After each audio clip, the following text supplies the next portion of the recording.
आज की क्लास में हम लोग देखेंगे input output configuration of measuring instruments and measurement system. हमारे पास एक मेजरमेंट सिस्टम है, तो हमें उस पे इनपुट देने पर आउटपुट मिलता है। तो कुछ होता है कि आउटपुट हमारे इनपुट के अकॉर्डिंग आ रहा है, उसके अलावा भी उसमें कुछ डिस्टॉर्शन आता है। तो ये कुछ और डिफरेंट इनपुट की वजह से होता है कि जो आपको अनवांटेड इनपुट्स मिल रहे हैं, अनवांटेड इनपुट की वजह से जो आउटपुट मिल रहा है। तो इसी इनपुट को हमने तीन कैटेगरी में बांटा है। पहला है डिजायर्ड इनपुट्स, दूसरा है इंटरफेसिंग इनपुट्स, तीसरा है मॉडिफाइंग इनपुट्स। अब आइए एक मेजरमेंट सिस्टम देखिए। ये हमने ब्लॉक डायग्राम है मेजरमेंट सिस्टम का।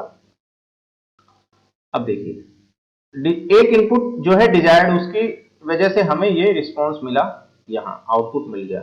दूसरा इनपुट है इंटरफेसिंग, उससे हमें आउटपुट मिला। तीसरा इनपुट है मॉडिफाइंग। अब ये मॉडिफाइंग किसको गया, ये पहले डिजायर्ड के गेन को अफेक्ट करेगा, फिर यहां से होते हुए फाइनली आउटपुट पर गया। मतलब ये डिजायर्ड इनपुट के लिए जो रिलेशनशिप है उसको प्रभावित करके आउटपुट तक ये जा रहा है। फिर मॉडिफाइंग जो है इंटरफेसिंग इनपुट के लिए जो रिलेशनशिप है उसको अफेक्ट करके वो फाइनली आउटपुट तक जा रहा है। मतलब ये समझिए मॉडिफाइंग इनपुट जो है ये गेन को चेंज करेगा, कुछ ना कुछ उसमें बदलाव लाएगा। इधर से मॉडिफाइंग इनपुट जो है ये जीआई को चेंज करेगा। ठीक है,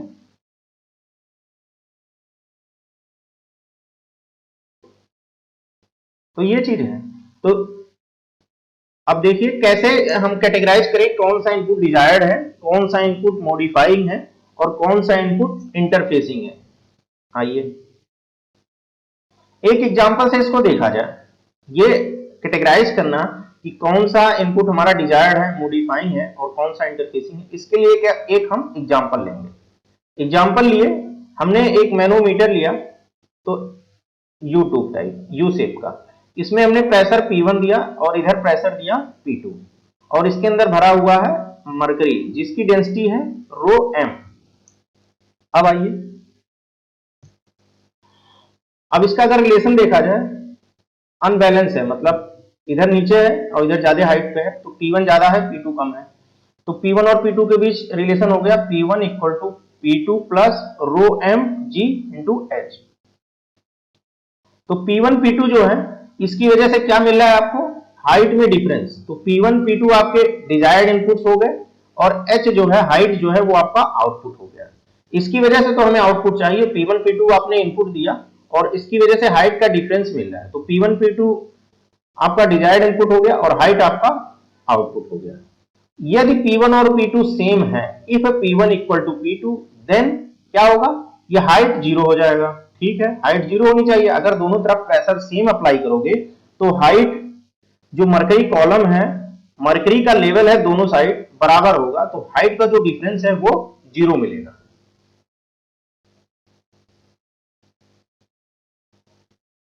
तो हाइट का डिफरेंस आपका जीरो हो गया। Case number 1। अब आइए देखिए हमने क्या किया, इसको एक व्हील लगा के या ऐसे बॉडी पे रख दिया जिस पे व्हील लगा हुआ है और इसको एक्सेलरेट कर दिया। P1 प्रेशर है, इधर P2 प्रेशर है, एक्सेलरेट कर दिया हमने। P1 P2 सेम भी लिया है और एक्सेलरेट कर दिया। मतलब ये वाली सिचुएशन है, ये वाली हाइट जीरो है बट हमने उसको एक्सेलरेट कर दिया। अब हाइट क्या होगा, पहले जीरो था, P1 P2 सेम था, जीरो था, अब उसको एक्सेलरेट करें तब क्या होगा। अब देखिए एक्सेलरेट करने के बाद क्या हुआ, यहां का लेवल ऐसे हो गया और यहां वाला लेवल नीचे चला गया, इधर साइड हमने एक्सेलरेट किया है, बाकी ये भरा हुआ है। तो अब P1 P2 सेम होते हुए भी, यद्यप P1 और P2 सेम है, फिर भी दोनों तरफ या दोनों कॉलम में मरकरी का हाइट सेम नहीं है, मरकरी का लेवल सेम नहीं है। तो इसमें हाइट का जो डिफरेंस मिला, क्यों मिल रहा है, वो एक्सेलरेशन की वजह से। तो जो एक्सेलरेशन है वो आपका कहा जाएगा इंटरफेसिंग इनपुट। तो ये इंटरफेसिंग इनपुट जो है इसकी वजह से या एक्सेलरेशन की वजह से आपका ये हाइट का दोनों में हाइट का लेवल सेम नहीं है, दोनों में मरकरी का लेवल सेम नहीं है, इसलिए H not equal to zero. तो ये किस वजह से हो रहा है? एक्सेलरेशन की वजह से। तो एक्सेलरेशन आपका हो गया इंटरफेसिंग इनपुट। दूसरा एग्जांपल देखा जाए, हमने P1 और P2 दोनों तरफ सेम प्रेशर दिया और इसी को हमने थोड़ा सा टिल्ट कर दिया। तो टिल्ट होने के बाद देखिए, तो ये वाला लेवल इधर ज्यादा चला जाएगा, इस तरह से लेवल बन गया। केस में मरकरी भरा हुआ है।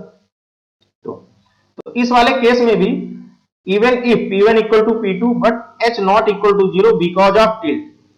तो टिल्ट की वजह से ऐसा हो रहा है, तो टिल्ट जो हो गया, एंगल ऑफ टिल्ट या टिल्ट, उसको एंगल ऑफ टिल्ट ही बोलेंगे। तो ये कहा जाएगा इंटरफेसिंग इनपुट। तो इंटरफेसिंग इनपुट यहां एंगल ऑफ टिल्ट कहलाएगा।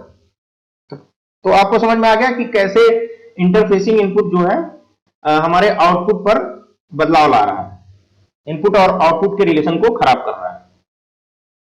समझ गए? नेक्स्ट केस है मॉडिफाइंग वाला, केस नंबर 2।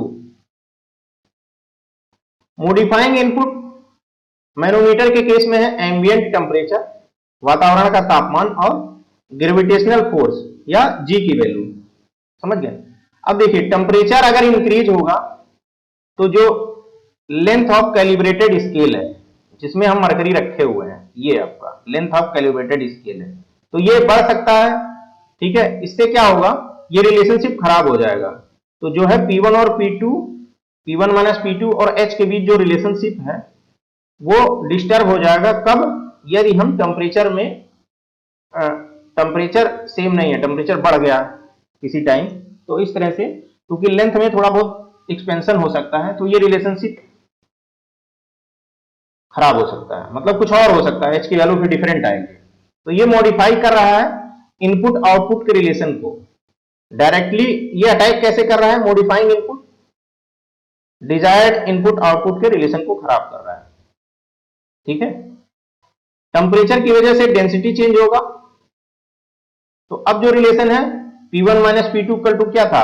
H रो जी एच था ना, तो डेंसिटी बदलने से फिर रिलेशनशिप खराब हो रहा।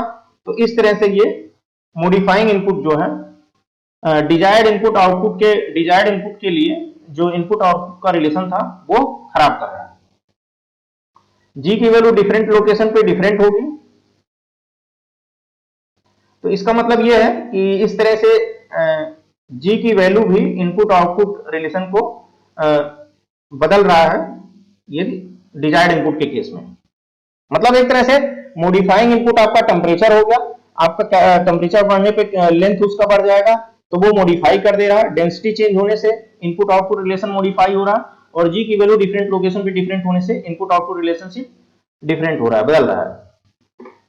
तो आपने ये देखा कि कैसे मॉडिफाइंग इनपुट जो है यहां से होते हुए आउटपुट तक जा रहा है, यहां से होते हुए आउटपुट तक जा रहा है। ठीक है, तो इसका मतलब कैसे ये डिजायर्ड इस गेन को कैसे चेंज कर रहा है, मतलब डिजायर्ड इनपुट आउटपुट के रिलेशन को चेंज कर रहा है। अब हमें देखना कि मॉडिफाइंग इनपुट जो है यहां से होते हुए कैसे इस गेन को कैसे बदल रहा है, जीआई को। मतलब इसके लिए जो रिलेशनशिप है, इसके लिए जो इनपुट और आउटपुट आते, इस इनपुट के लिए जो रिलेशनशिप आता है उसको कैसे वो बदल रहा है। अब इस केस को हमें देखना है। देखिए, हमने एज्यूम करिए एंगल ऑफ टिल्ट जो है थीटा से रिप्रेजेंट किया गया। तो अब ये रिलेशनशिप हो जाएगा P1 माइनस P2 रो m इंटू जी इफेक्टिव। अगर उसको थोड़ा सा तिरछा रख दोगे यूट्यूब मैनोमीटर को, तो इसमें अलग टर्म आ जाएगा, एच रो जी नहीं आता कि कॉस थीटा या साइन थीटा, इस तरह से एक टर्म और आ जाता है।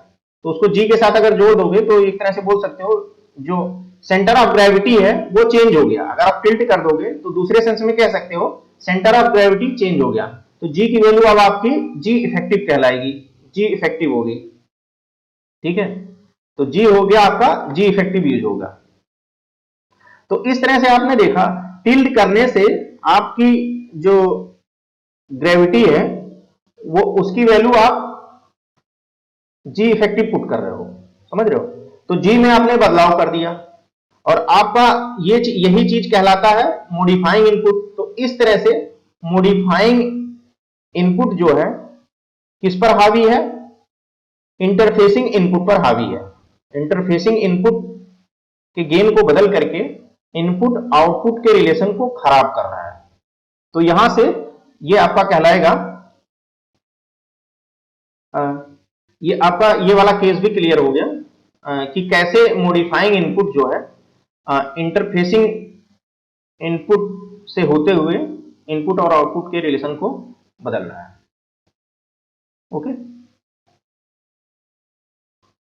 और इसमें कोई चीज? तो यही चीज लिखा है, there is modification of input output relationship for interfacing input also. ठीक है, थैंक यू टू ऑल।